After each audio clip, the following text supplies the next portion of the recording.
Assalamu alaikum wa rahmatullahi wa barakatuh. SSC and দাখিল 26, 27 and 28 batch এর student যারা আছেন আপনাদের কিন্তু আমি 5.4 আজকে একটু আলোচনা করব। জানেন যে আমরা সমীকরণ নামক অধ্যায়টা এসএসসি উচ্চতর গণিত যে বইটা 5 নম্বর অধ্যায় সমীকরণ ওটা নিয়ে আমি আলোচনা করতেছি।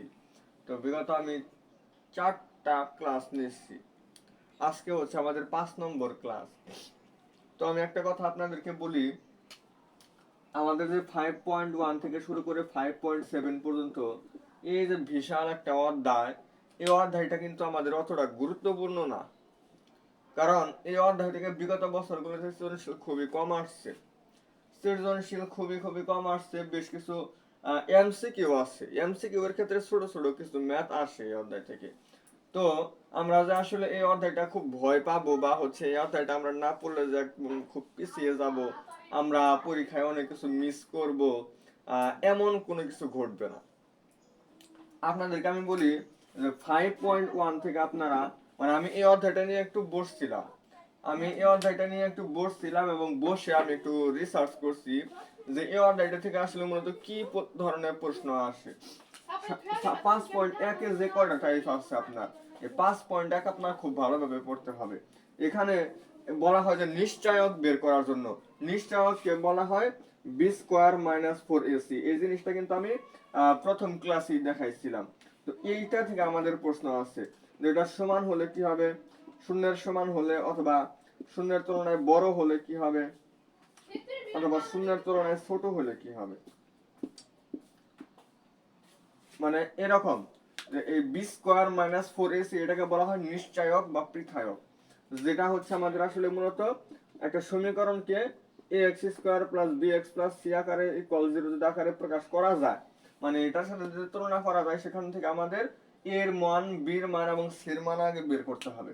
এরপরে হচ্ছে আমরা এটার মধ্যে বসে আমরা সিদ্ধান্ত নিব। এটাকে বলা হয় নিশ্চয়ক বা পৃথায়ক। তো এটা যদি শূন্যের সমান হয়, তাহলে এটা একটা দ্বিঘাত সমীকরণ। দ্বিঘাত সমীকরণ থেকে তো এটা আসছে, দ্বিঘাত সমীকরণের অবশ্যই দুইটা মূল থাকবে। তো বলা হচ্ছে যদি এটা যদি হয় B square minus 4ac equal যদি 0 হয়, তাহলে আমাদের কি হয়, সমীকরণের যে দুইটা মূল থাকে এই দুইটা মূল অবশ্যই সমান হবে। দুইটা মূল একদম সেম, পুরোপুরি ভাবে একদম সমান হবে এবং একই হবে। আবার যদি দেখা যায় যে শূন্যের তুলনায় বড় হয়েছে, শূন্যের তুলনায় বড়, তাহলে আমাদের সমীকরণের যে মূল দুইটা থাকবে এই দুইটা মূল অবাস্তব হবে এবং অশূন্য, মানে অমূলত, অমূলত হবে। অবাস্তব আর এক জিনিস, অমূলত হচ্ছে আরেক জিনিস। তো এটা হচ্ছে আমাদের অমূলত এবং অসমান। আর এটা যদি হয় তাহলে হবে অবাস্তব এবং অসমান। এটার ক্ষেত্রে হচ্ছে অমূলত এবং অসমান, আর এটা হচ্ছে মূলত এবং অসমান। আর এই দুটার ক্ষেত্রে আমাদের বাস্তব কথাটা উল্লেখ করতে হবে, মানে বাস্তব, মূলক এবং সমান। এটার ক্ষেত্রে কি হয়, বাস্তব, মূলক, সমান। দ্বিতীয়টার ক্ষেত্রে হচ্ছে বাস্তব, অমূলক, অসমান। মানে মূলগুলা কেমন হবে এটার ক্ষেত্রে আর কি বলা হচ্ছে। তৃতীয়টার ক্ষেত্রে হয় অবাস্তব,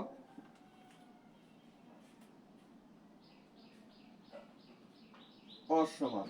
এটার ক্ষেত্রে মূলত না অমূলত, অমূলত বা মূলত হবে যেগুলো বাস্তব, যেখানে বাস্তব আছে সেক্ষেত্রে আমার মূলত হবে অথবা অমূলত হবে।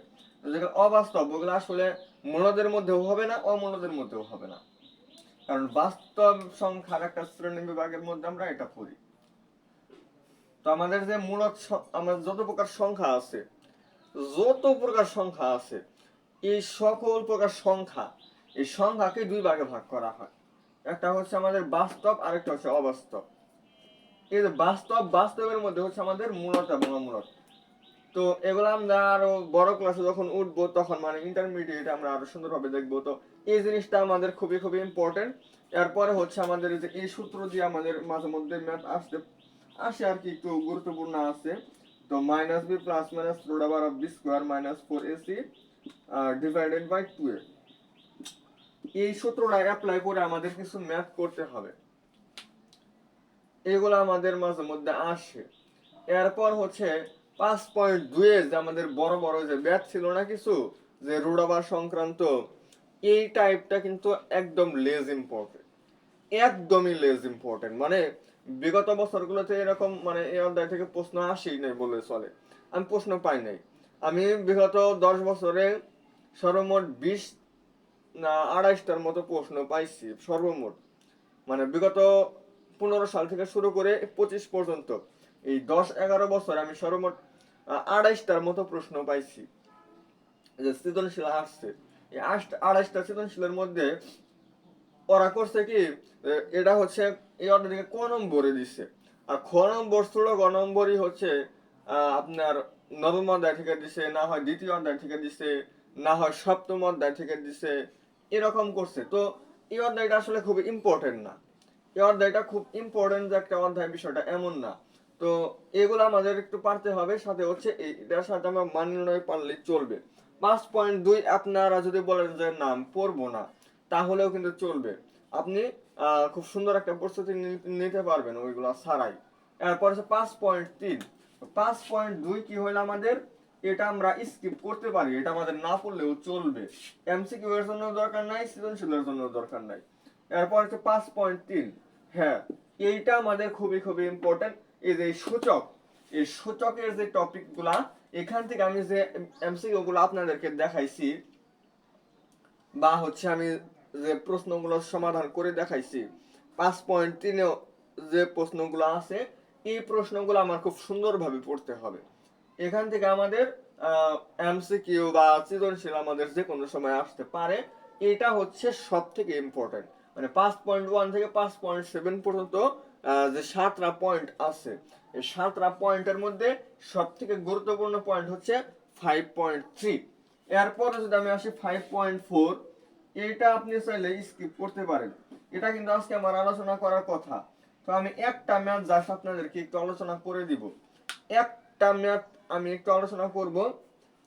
আমি খুব বেশি ইম্পর্টেন্ট না, খুব বেশি প্রশ্ন আসেও না, তাও যেহেতু একদম স্কিপ করলেই বা কেমন দেখা যায়, যেহেতু একটা অধ্যায়ের একটা অংশ, একটা ম্যাথ আসলে আলোচনা করা উচিত, এই কারণে আমি আসলে 5.4 আজকে একটু আলোচনা করব। এরপর হচ্ছে দেখেন এখানে 1 3, এরপর কত 5, 5 আমাদের ইম্পর্টেন্ট, এটা আমাদের পড়তে হবে। আর 6, আচ্ছা 5 এ হচ্ছে এগুলা দাগের অঙ্ক আছে কিছু। 6,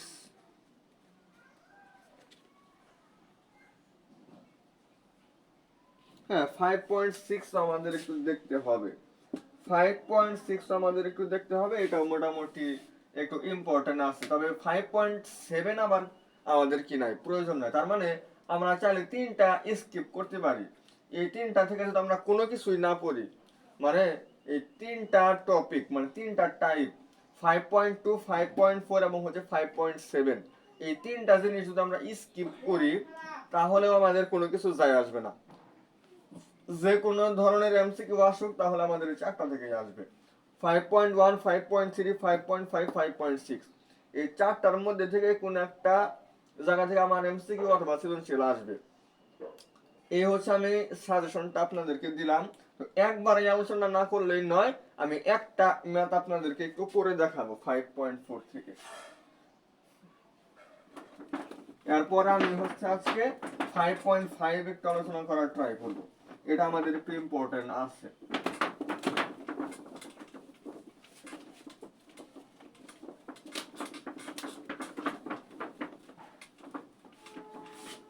যেগুলো ইম্পর্টেন্ট আমি ওইগুলো পড়াই, আমি কখনো যেগুলা আনইম্পর্টেন্ট মানে যেগুলো পরীক্ষা আসার সম্ভাবনা নাই বললেই চলে বা আসলেও খুব কম, বিগত 10 বছরে মাত্র একটা বোর্ডে একবার আসছে বা দুইটা বোর্ডে মাত্র দুইবারই আসছে, ওই প্রশ্নগুলা কিন্তু আমি পড়াবো না।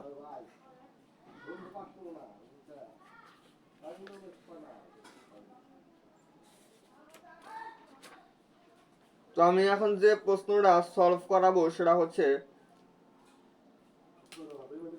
9 নম্বর ম্যাচটা, এটা একটু সহজ আছে, 9 নম্বর ম্যাচটা একটু সহজ আছে, এটা আপনাদেরকে আমি একটু দেখাই। X square minus y square হচ্ছে মাইনাস না হয় প্লাস দিছে, সব plus. X square plus y square হচ্ছে 25, এটা 1 নম্বর। এখানে আমাদের সমীকরণগুলো ধরে নিতে হয়। এক্স ওয়াই হচ্ছে 12, তো এটা 2 নম্বর সমীকরণ আমরা ধরবো।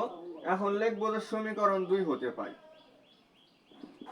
সমীকরণ 2 হতে পাই। একদম সহজ, আমি দেখানোর ট্রাই করতেছি। আপনি x শুধু রাখেন, y এই পাশে গুণনাকারে আছে, ওই পাশে যায় কি হবে, ভাগ হবে। আপনি ভাগ করে দেন, দিয়ে এটা 3 নম্বর দেন। এবার সমীকরণ 1 এ কি করবেন, x এর জায়গায় আপনি 12 ভাগ y বসাবেন। সমীকরণ 1 এ x = 12 ডিভাইডেড বাই y বসিয়ে পাই।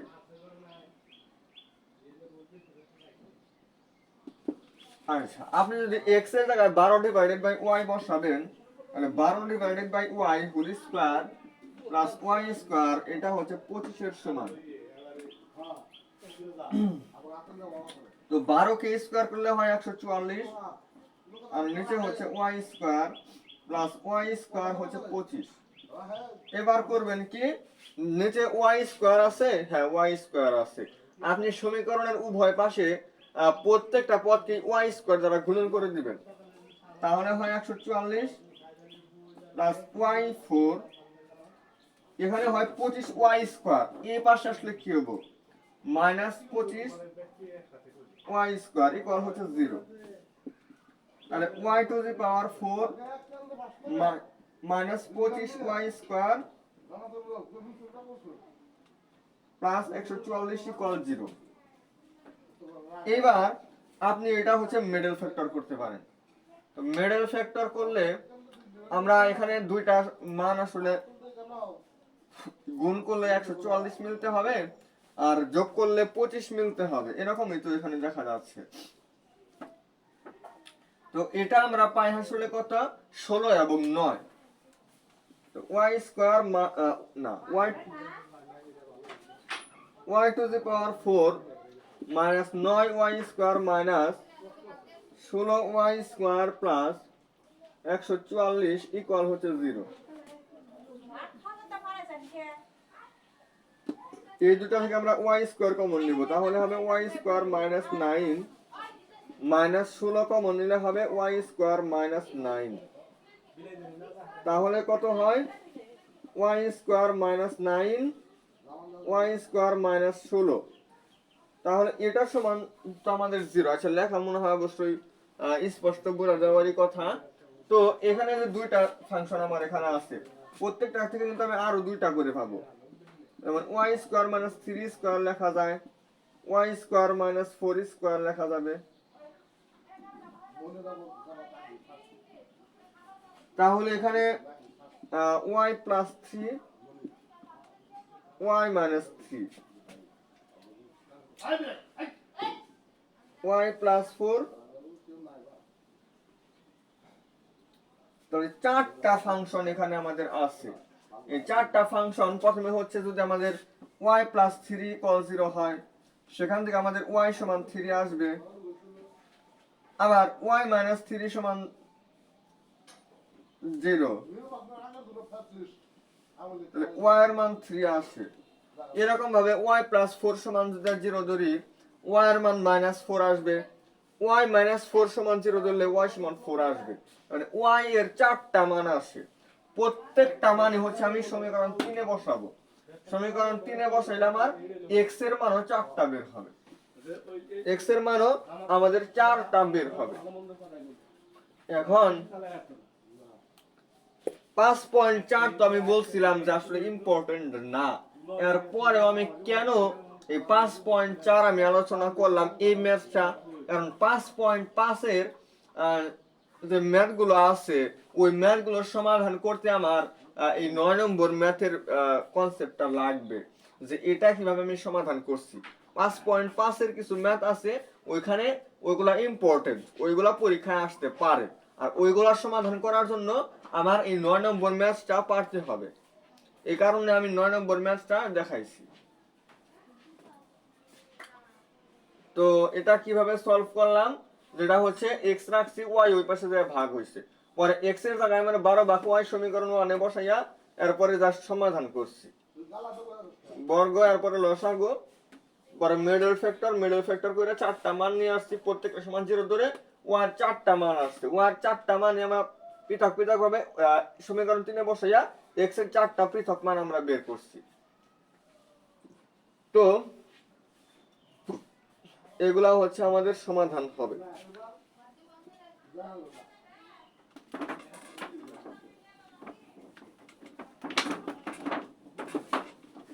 আচ্ছা, আমরা আসলে মূলত আজকে 5.5 একটু আলোচনা করার ট্রাই করি। আমি যে কয়টা ক্লাস আমি নির্ধারণ করছিলাম যে আমার 10 থেকে 11টা ক্লাস লাগবে, প্রত্যেকটা ক্লাসের ডিউরেশন 40 থেকে 45 মিনিট করে হবে, এরকম কথা আমি বলছিলাম, কিন্তু মনে হচ্ছে যে এর আগে আমাদের অধ্যায়টা কভার হয়ে যাবে। তো আসলে 10টা বা 11টা ক্লাস আমি পূর্ণ করে দিব এই অধ্যায়টারই। এটা হচ্ছে এমসিকিউ ক্লাস এবং রিটেন ক্লাসের মাধ্যমে। আমি রিটেন ক্লাস নিব, এমসিকিউ ক্লাস নিব, এগুলোর মাধ্যমে 11টা ক্লাস আমি মিল করে দেব ইনশাআল্লাহ। আচ্ছা, আমরা 5.5 খুব ভালোভাবে একটু পড়ার ট্রাই করব। 5.5, আচ্ছা আমরা অনুশীলনী গুলো আগে সলভ করি, এরপরে উদাহরণে আমাদের কয়েকটা ম্যাথ আছে, 3টা ম্যাথ আছে আমাদের, আমরা মনে হয় অনুশীলনী গুলো সলভ করলেই এগুলো পারবো। তো এখানে বলছে দুইটি বর্গক্ষেত্রের ক্ষেত্রফলের সমষ্টি, দুইটা বর্গক্ষেত্র, তাহলে এই ধরলাম একটা বর্গক্ষেত্র আর এই ধরলাম হচ্ছে আরেকটা বর্গক্ষেত্র, এটার প্রত্যেকটা বাহুর দৈর্ঘ্য হচ্ছে a আর এটার প্রত্যেকটা বাহুর দৈর্ঘ্য হচ্ছে b, তাহলে এটার ক্ষেত্রফল হচ্ছে a স্কয়ার, এটার ক্ষেত্রফল হবে b স্কয়ার, কারণ বর্গের ক্ষেত্রফল হচ্ছে বাহু স্কয়ার। আচ্ছা, এখানে বলছে কি দুইটা বর্গক্ষেত্রের যে ক্ষেত্রফল, এটার ক্ষেত্রফল হচ্ছে a স্কয়ার, এটার ক্ষেত্রফল হচ্ছে এত, ক্ষেত্রফলের সমষ্টি, সমষ্টি মানে কি এই দুইটার যোগফল, অর্থাৎ a square plus b square, এটা কত দেওয়া আছে 181। আচ্ছা, ওই দুইটি বর্গক্ষেত্রের দুই বাহু দ্বারা, এটা যদি একটা বাহু হয় এবং এটা যদি আরেকটা বাহু হয়, এই দুইটা বাহু দ্বারা গঠিত আয়তক্ষেত্রের ক্ষেত্রফল, তাহলে এরকম হবে আমাদের আয়তক্ষেত্রটা, এরকম হবে সাপোজ, তাহলে এই দুইটা একটু বড় দিলাম b, এই দুইটা দিলাম হচ্ছে a, এরকম, মানে এগুলো যদি a এবং এগুলো যদি প্রত্যেকটা b হয় তাহলে আয়তক্ষেত্রটা এরকম হবে, আমাদের বর্ণনা অনুযায়ী এরকম হবে। আর এই আয়তক্ষেত্রের ক্ষেত্রফল কত হয়, দৈর্ঘ্য গুণন প্রস্থ, অর্থাৎ ab, ক্ষেত্রফল হয় আমাদের ab, ab হচ্ছে কত আমাদের 240। দেখেন এই যে কনসেপ্টটা, এটা আপনাদেরকে আমি সমাধান করে দেখাইলাম, যে হচ্ছে এরকম সমাধান থেকে এর মান এবং বির মান কিভাবে বের করতে হয়। এটা আমি কিন্তু 5.4 এর যে 9 নম্বর ম্যাথটা দেখাইছি, ওইখানে কিন্তু আমাদের এরকম সমস্যাগুলো ছিল। তাহলে আমি যখন সমীকরণটা নির্ণয় করে দিলাম আপনাদের, সমীকরণ নির্ণয় করা হলে আপনি কিন্তু বির মান 4টা পাবেন এবং ওইগুলা থেকে এর মানও 4টা পাবেন, কিন্তু এখানে সবগুলো মান কিন্তু গ্রহণযোগ্য হবে না, কারণ এখানে এ বলতে একটা বাহুর দৈর্ঘ্যকে বোঝানো হয়েছে, বি বলতে একটা বাহুর দৈর্ঘ্যকে বোঝানো হয়েছে। তাহলে এই যে বাহুর দৈর্ঘ্য, এই বাহুর দৈর্ঘ্য কখনো কিন্তু ঋণাত্মক হতে পারে না, অর্থাৎ আমার যে এর মান আছে, এর মান কখনো ঋণাত্মক হতে পারবে না, অর্থাৎ এখানে আমার এর মান যে 4টা বের হবে, দুইটা ধনাত্মক আসবে, দুইটা ঋণাত্মক আসবে, ওই ঋণাত্মক দুইটা গ্রহণযোগ্য হবে না।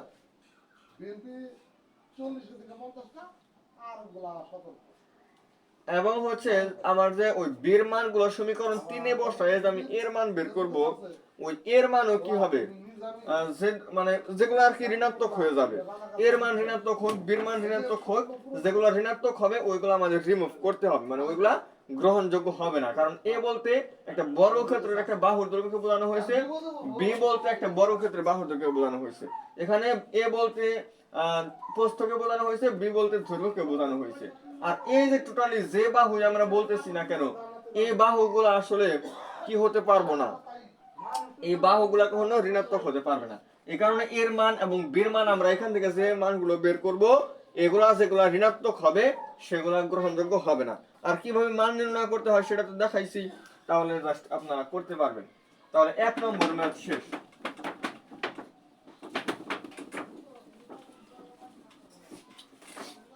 2 নম্বর, দুইটি ধনাত্মক সংখ্যার বর্গ। দুইটা ধনাত্মক সংখ্যা ধরলাম আমরা x এবং হচ্ছে y, বর্গের সমষ্টি হচ্ছে 250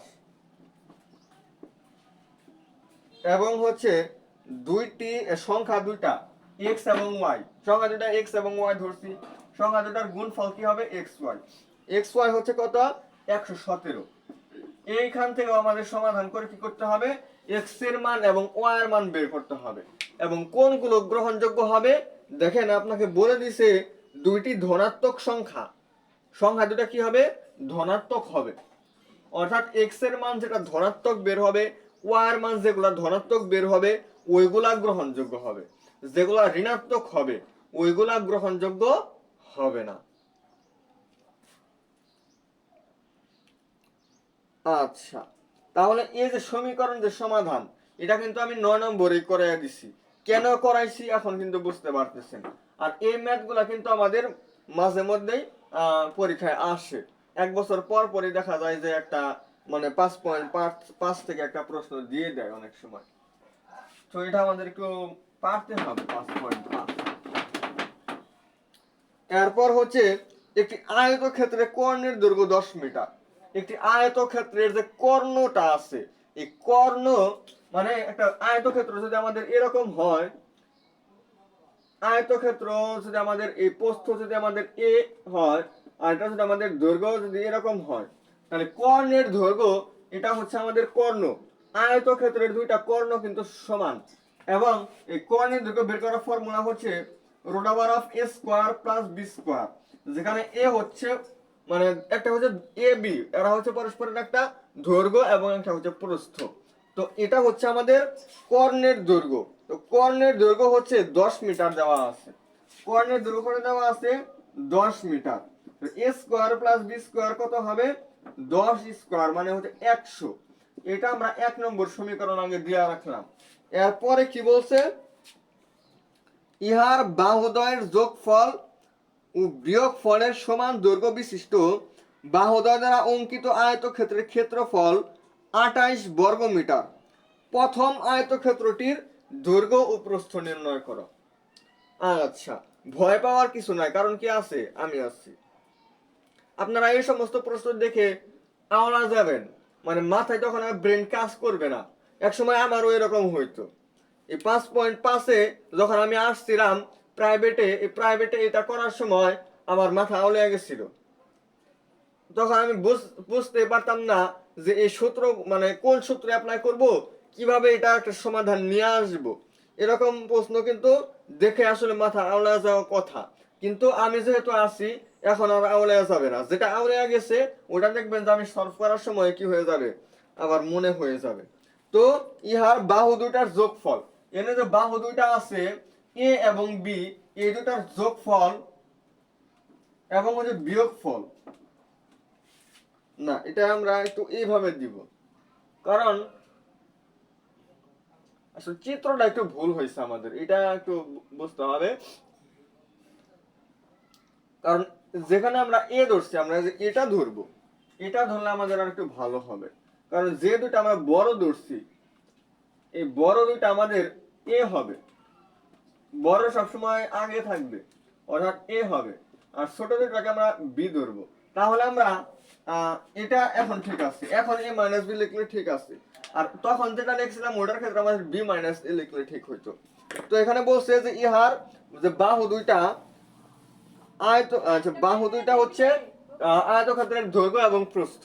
এই বাহু দুইটার যোগফল ও বিয়োগফলের সমান দৈর্ঘ্য বিশিষ্ট বাহু দুইটা দ্বারা অঙ্কিত আয়তক্ষেত্র, তার মানে এই দুটার যোগফল মানে দুইটা বাহু যোগ করলে যে দৈর্ঘ্যটা পাওয়া যাবে মানে সেটা হবে দৈর্ঘ্য, আর এই দুটা বিয়োগ করলে যেটা পাওয়া যাবে সেটা হবে প্রস্থ। এই দৈর্ঘ্য এবং প্রস্থ বিশিষ্ট আরো একটা আয়তক্ষেত্রের ক্ষেত্রফল, সেই ক্ষেত্রফলটা দেওয়া আছে। ক্ষেত্রফল কিভাবে পাবো? এই দুইটা গুণন করতে হবে, এই দুটা গুণন করলে কিন্তু আমাদের ক্ষেত্রফল পাওয়া যাবে। এই ক্ষেত্রফলটা দেওয়া আছে আমাদের কত? 28 বর্গ মিটার। 28 বর্গ মিটার। প্রথম আয়তক্ষেত্রের দৈর্ঘ্য এবং প্রস্থ বের করো, অর্থাৎ এর মান এবং বির মান বের করতে বলছে, যেগুলা ধনাত্মক। প্রথম আয়তক্ষেত্রের দৈর্ঘ্য এবং প্রস্থ হচ্ছে এ এবং বি। তো এখান থেকে সমাধান করে আমার এর মান এবং বির মান বের করলেই চলবে। তো এটা আমরা করতে পারি কিভাবে? এ plus b into a minus B, এটার ফর্মুলা হচ্ছে এ স্কোয়ার মাইনাস বি স্কোয়ার, এটা হচ্ছে 28। এটা আমরা 2 নম্বর দিতে পারি। এটা দেখেন, এটা কিন্তু অনেক সহজ। যখন আমরা a plus b into a minus b করলাম, a square minus b square হইলো। এখন আমরা কি করব? সমীকরণ 1 এবং 2 হচ্ছে একবার যোগ করব, আবার হচ্ছে সমীকরণ 1 থেকে 2 বিয়োগ করব।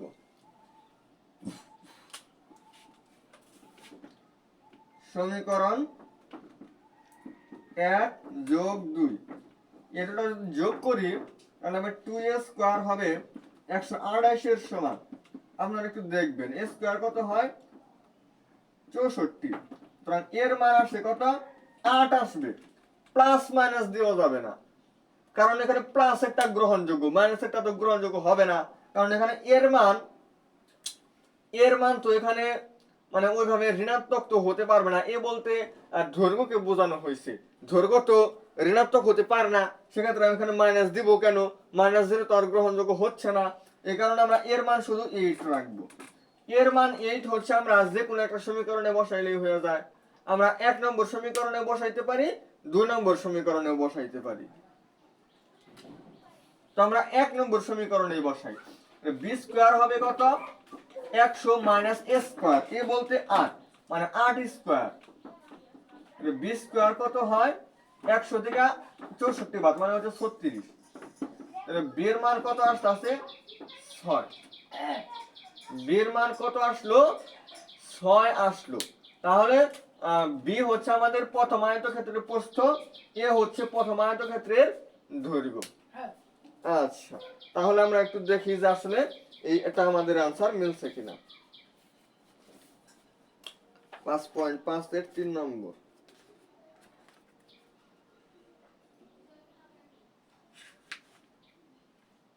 5.5 এর 3 নম্বর। দৈর্ঘ্য 8 মিটার। দৈর্ঘ্য বলতে তো আমরা এ কে নির্দেশ করছিলাম, এ বলতে দৈর্ঘ্য আর বি বলতে প্রস্থ।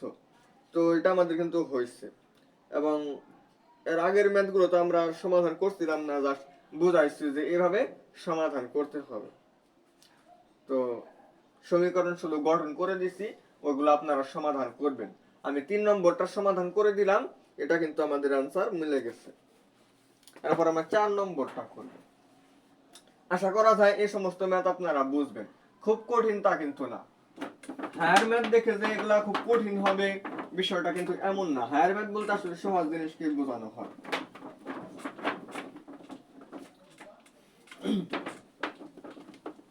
দুই একটা অধ্যায় একটু আমাদের কঠিন লাগতে পারে, তো ওগুলা একটু দুটি সংখ্যার বর্গের সমষ্টি। দুটা সংখ্যা কি কি? এ এবং বি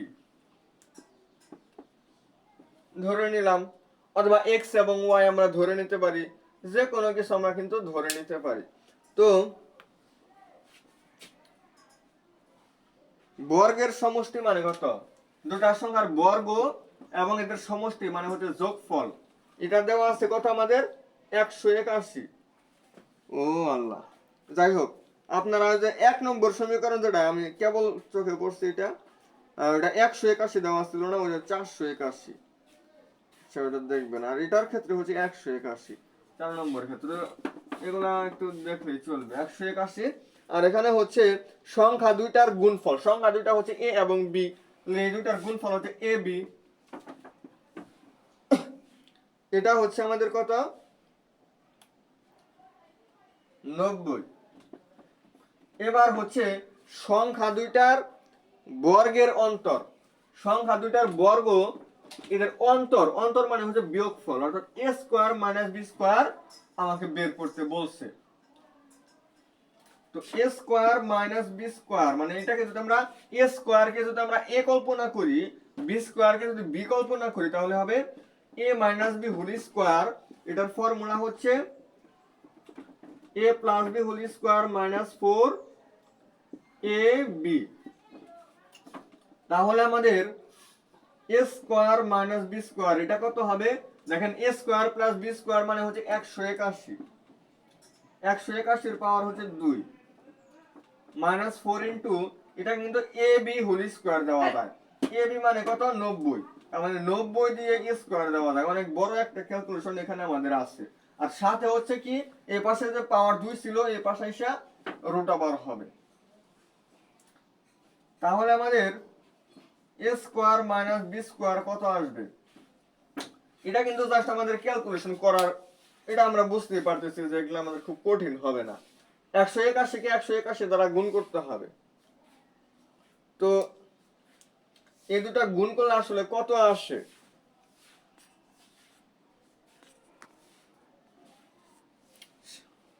ক্যালকুলেটর আনলে মনে হয় একটু ভালো হইতো।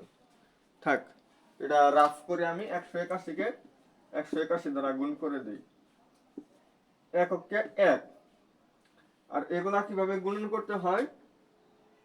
8 অক্ষে 8, 8 অক্ষে 8, 8 8 কত হয়? 16, 16 6 হাতের হলো 1, 8 অক্ষে 8, 8 অক্ষে 8, 16 আর 17, 17 7 হাতের 1, 1 অক্ষে 1 আর 2, 2761 এর মতো আসে। আচ্ছা লিখি 2761। মানটা আরো বড় হওয়ার কথা ছিল। যাই হোক, এই 181 গুণন 181 এটা করলে যেটা আসবে সেটাই এখানে লিখবেন। মাইনাস 90 কে স্কয়ার করলে কত হয়? এটা কিন্তু সহজেই লেখা যায়। মাইনাস 4 ইনটু 90 কে স্কয়ার করলে হবে 8100। দেখেন 90 কে স্কয়ার করলে 8100 হয়। এটা স্কয়ার করলে যেমন 2761 হবে না, এটা আর একটু সময় নিয়ে করতে হবে। তো এখানে একটা মান আসবে। যাই হোক, আর এখানে স্কয়ার করলে 8100 হয়। এটা 4 ইনটু এটা গুণ করলে আমাদের আসবে। তো এটা থেকে এটা বিয়োগ করব, বিয়োগ করলে যে মানটা আসবে ওটাকে আমার আবার রুট করতে হবে। তো রুট করলে ফাইনাল অ্যান্সার আমাদের, সুতরাং a square minus b square আমাদের একটা ফাইনাল অ্যান্সার আসবে। এই মানটা আপনারা বাসায় করবেন। ক্যালকুলেটর থাকলে আমি সলভ করে দিতাম, এখন দিতে পারলাম না। যাই হোক, আপনারা করে ফেলবেন। তারপর আমরা সর্বলাস্ট ম্যাথ আজকে করব 5 নম্বর ম্যাথ, এবং এই ম্যাথটা করার মাধ্যমে আমরা আজকের যে ক্লাসটা এটা সমাপ্ত করব। আর আগামী দিন হচ্ছে আমরা 5.5 এর আর বাকি ম্যাথগুলো আমরা করব।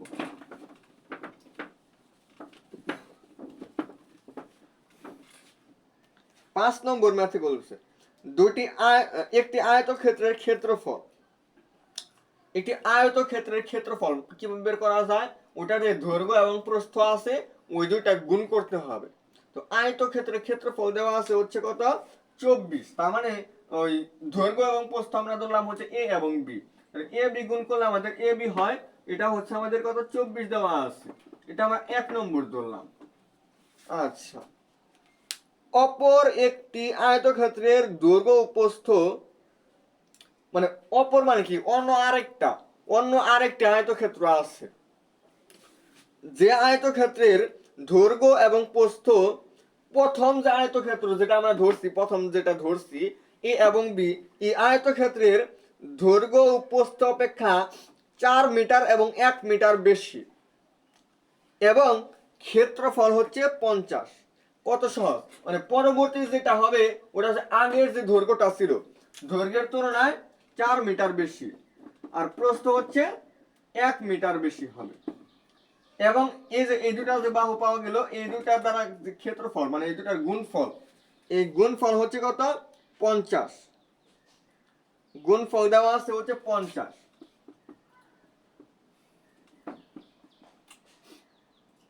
তাহলে আমরা এখন করতে পারি এ প্লাস 4b প্লাস 4 এটা হচ্ছে 50 এবং আমরা যে এ বি আছে এ বির জায়গায় আমরা 24 লিখতে পারি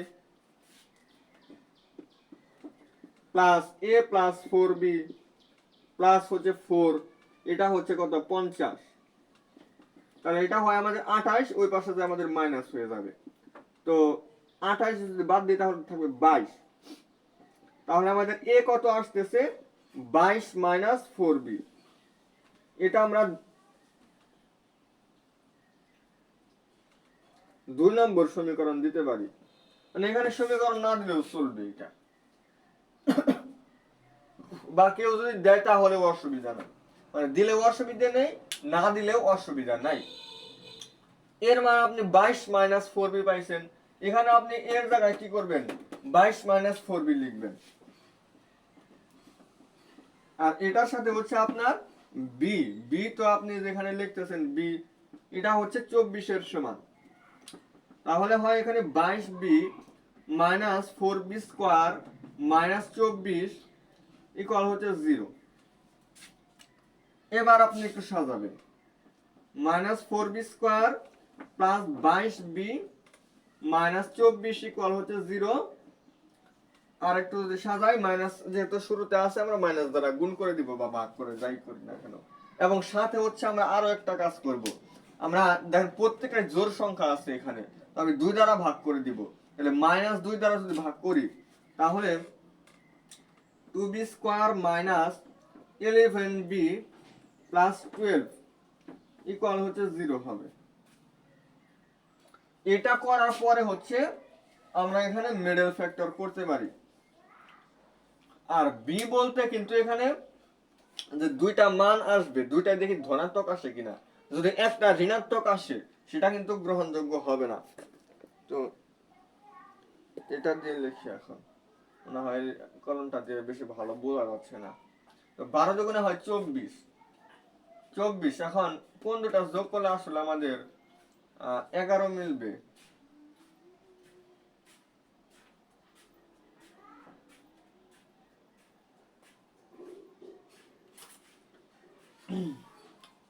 এখানে 11 মিলানোর জন্য যদি আমাদের কোনো সময় একটু সমস্যা হয় যে আসলে দুইটা সংখ্যা কি কি আমরা পাইতেছি না আমরা দুইটা কাজ করতে পারি আমরা একটু উত্তরটা দেখে একটু আইডিয়া নিতে পারি যে আসলে দুইটা সংখ্যা কি হতে পারে 5 নম্বর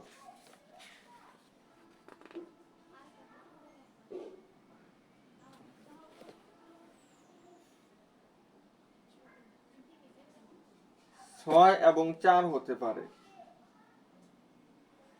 4 6 24 তার মানে মাঝখানে আমাদের একটু গাবলা বাজছে 6 আর 4 যোগ করলে যে 11 মিলবে না তাহলে এখানে একটু ঘাবলা আছে আচ্ছা আমরা আরো আমার একটু আলোচনা করি একটি আয়তক্ষেত্রের ক্ষেত্রফল মানে এ বি গুণ করলে হয় 24 এটা আমাদের ঠিক আছে এরপর হচ্ছে অপর একটি আয়তক্ষেত্রের দৈর্ঘ্য ও প্রস্থ প্রথম আয়তক্ষেত্রের দৈর্ঘ্য ও প্রস্থ অপেক্ষা যথাক্রমে 4 মিটার এবং 1 মিটার বেশি তার মানে a প্লাস 4 এবং b প্লাস 1 এই দুটো করলে হয় 50 এবার এ বি প্লাস হচ্ছে a প্লাস হচ্ছে 4b প্লাস হচ্ছে 4 এটা হচ্ছে 50 এ বির জায়গায় এই যে সমীকরণ 1 থেকে আমরা এটা লিখতে পারি এ বির জায়গায় 24 plus a plus 4b plus 4 equal হচ্ছে 50 এবার হচ্ছে কত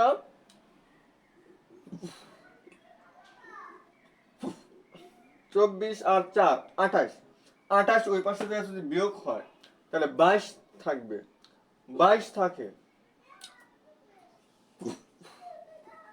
22 হইলো তাহলে আমাদের এর মান আসছে 22 মাইনাস 4b এটাও ঠিক আছে এবার আমরা এই সমীকরণে কি করব এর জায়গায় 22 মাইনাস 4b বসাবো ইনটু b এটা হচ্ছে 24 এর সমান তাহলে 22b minus 4b square minus 24 equal হচ্ছে 0 minus 4b square plus 22b minus 24 equal 0 minus 2 দ্বারা যখন ভাগ করব তখন 2b square minus 11b plus 12 equal হচ্ছে 0 আচ্ছা সম্পূর্ণ তো ঠিকই আছে সমাধানটা একটু দেখি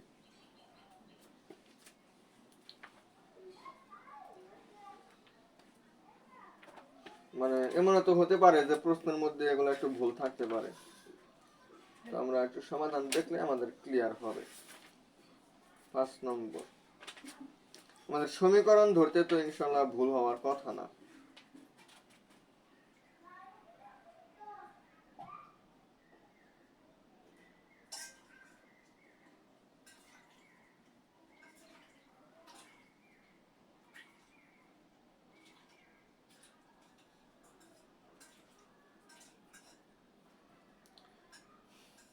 এখানে আমরা দুইটা বির মান পাইতেছি।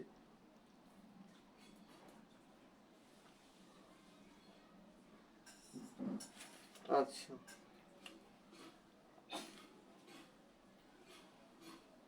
তাহলে এক্স ওয়াই, এখানে তারা এক্স ওয়াই ধরে নিচ্ছে, এই দুটার গুণফল 24, সাথে হচ্ছে আমরা এক্স প্লাস 4y প্লাস না হয়ে আমরা a প্লাস 4b প্লাস 1 ধরছি।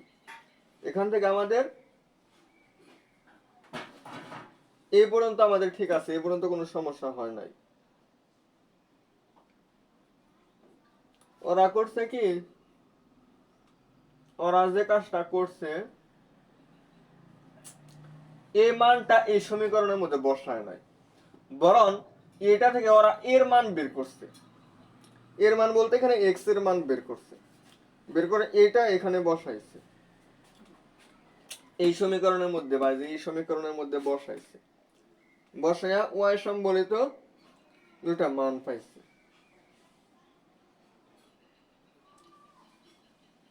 4y স্কয়ার, দেখি 4y স্কয়ার প্লাস 24 ইকুয়াল 0।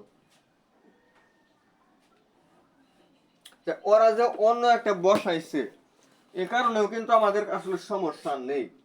আমরা যে কাজটা করব ফাইনালি, আসলে আমাদের দুইটা সংখ্যা যদি আমরা নির্ণয় করতে পারি যে কোন দুইটা সংখ্যা আসলে গুণ করলে আমাদের 24 মিলতেছে, বা হচ্ছে যোগ করে আমাদের 11 মিলতেছে, এটা পাইলেই আমরা করতে পারবো।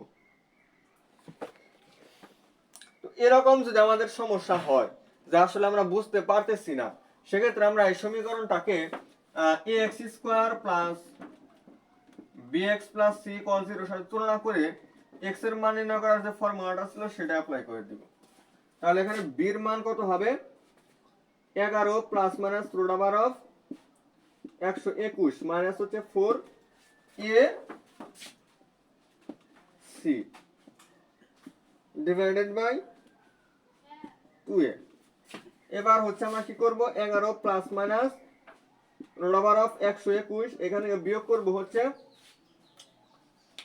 কত, 4 যোগ 8, 4 যোগ কত হয় 8 হয়, 8 12 কত হয় 96, 96 ডিভাইডেড বাই 4, 96 ডিভাইডেড বাই যখন 4 হচ্ছে তখন 121 থেকে 96 বাদ দিলে কত থাকবে, 25 থাকবে। 25 কে রুট করলে হয় 5, 25 কে রুট করলে যদি 5 হয় তাহলে আমাদের বের মান আসতেছে কত, 11 plus minus 5 divided by 4। 11 plus minus 5 divided by 4 যখন আমরা পাইলাম, তখন আমাদের বের মান একবার যদি আমরা প্লাস নেই, প্লাস নিলে হবে 11 আর 4, না 11 এবং 5, 11 এবং 5 যোগ করলে হয় কত আমাদের 16, 16 কে 4 দ্বারা ভাগ করলে হয় 4। আবার যখন মাইনাস নিলাম তখন আমাদের কত হয়, 11 থেকে 5 বাদ মানে হচ্ছে 6, 11 থেকে যদি আমরা 5 বিয়োগ করি তাহলে 6 হবে, 6 ভাগ 4, 6 ভাগ 4 যে কথা, 3 ভাগ 2 কিন্তু আমাদের সেম কথাই, আমরা এটা 3 ভাগ 2 দিতে পারি। তাহলে বের মান আমরা পাই হচ্ছে 4 এবং হচ্ছে 3/2, 4 এবং 3/2 হচ্ছে আমরা এটার সাথে এটার মধ্যে বসাইতে পারি, অথবা আমরা এটার মধ্যেও বসাইতে পারি, যেটা আমাদের খুশি। তো এটা থেকে যদি আমরা একটু বসাইতাম তাহলে আমাদের আসলে এর মানটা হবে 24 ডিভাইডেড বাই b। তাহলে এখানে 24 ডিভাইডেড বাই b এর একটা মান হচ্ছে কত, যখন আমরা 4 বসাবো, 4 বসাইলে আমাদের কত আসবে, 4 6 24, তাহলে এর মান আমরা একটা পেলাম হচ্ছে 6। আবার হচ্ছে এর মান 24 ডিভাইডেড বাই b, b এর জায়গায় আমরা আবার কত লিখব, 3/2 লিখব। 3/2 যখন আমরা লিখলাম তখন এই 24 এই ভাগের জায়গায় গুণন দিলে হবে আমাদের 2 যাবে উপরে, 3 আসবে নিচে, তো এখানে আসে 8, 8 দুগুণে হয় কত 16। তাহলে এর মান এবং বির মান দিয়ে আমাদের একটা বিন্দু হবে। এর মান যখন আমরা কত বসাইলাম, এর মান যখন আমরা না বির মান যখন 4 বসাইছি তখন এর মান আসছে 6, তাহলে 6,4 এরকম একটা হবে, এটা একটা অ্যান্সার। আর একটা হচ্ছে যখন আমরা বির মান 3/2 বসাইছি তখন হচ্ছে 16, মানে হচ্ছে 16,3/2, এটা হবে আমাদের আরো একটা অ্যান্সার। তার মানে আমাদের যে বলছিল যে আয়তক্ষেত্রের ক্ষেত্রফল, এখানে আয়তক্ষেত্র দুইটা হচ্ছে আমাদের দৈর্ঘ্য প্রস্থ আমাদের 6,4 অথবা হচ্ছে 16,3/2 এরকম হবে। তো এখানে আমাদের একটু সমস্যা এখানেই ছিল যে আসলে দুইটার সংখ্যা কি কি, এই দুইটার সংখ্যা কিন্তু আমাদের একটু নির্ণয় করতে প্রবলেম হয়েছে। তো এগুলা নির্ণয় করতে যদি প্রবলেম হয়ে যায় সেক্ষেত্রে হচ্ছে আমরা অবশ্যই হবে, কারণ বীর মান দুটা হচ্ছে 4 এবং 3/2, 4 এবং 3/2, এ কারণে আমাদের একটু প্রবলেম হয়েছে। 3/2 না হয়ে যদি ভালো একটা সংখ্যা থাকতো তাহলে কিন্তু আমাদের সমস্যা হতো না। এবার দেখি আমাদের আনসার এবার মিলে যাবে। হ্যাঁ, 6,4 একটা অ্যান্সার, 16,1 এটা আমাদের আরেকটা অ্যান্সার। তো এই যে ম্যাথটা আমি সমাধান করে দিলাম আপনাদের 5 নম্বর ম্যাথটা, আশা করি আপনারা মোটামুটি হলেও বুঝতে পারছেন। তো আমরা আগামী দিন হচ্ছে 6 নম্বর ম্যাথ থেকে আলোচনা করার ট্রাই করব। তো সে পর্যন্ত সবাই ভালো থাকেন, সুস্থ থাকেন। আজকের ক্লাসটি আমাদের আসলে এই পর্যন্তই। আর এই সমস্ত আসলে ক্লাসগুলো আমি নিতেছি, আমাকে কিন্তু একজনে কমেন্ট করছেন যে হ্যাঁ আপনি ক্লাসগুলো নেবেন এবং সব সম্পূর্ণ অধ্যায়টাই নেন, সমীকরণ যে অধ্যায়টা আছে সম্পূর্ণ অধ্যায়টা আমাকে একটু গুছিয়ে দেওয়ার ট্রাই করবেন। তো তাকে বলি যে আসলে আপনি ক্লাস করতেছেন কিনা তাও আমি সঠিক জানি না, বা করে থাকলেও আপনি আসলে বুঝতেছেন কিনা, আমি যে ক্লাসটা নিতেছি আপনার আসলে মানে বুঝতে পারতেছেন কিনা, আপনার উপকার হচ্ছে কিনা, এরকম আমাকে জানাবেন।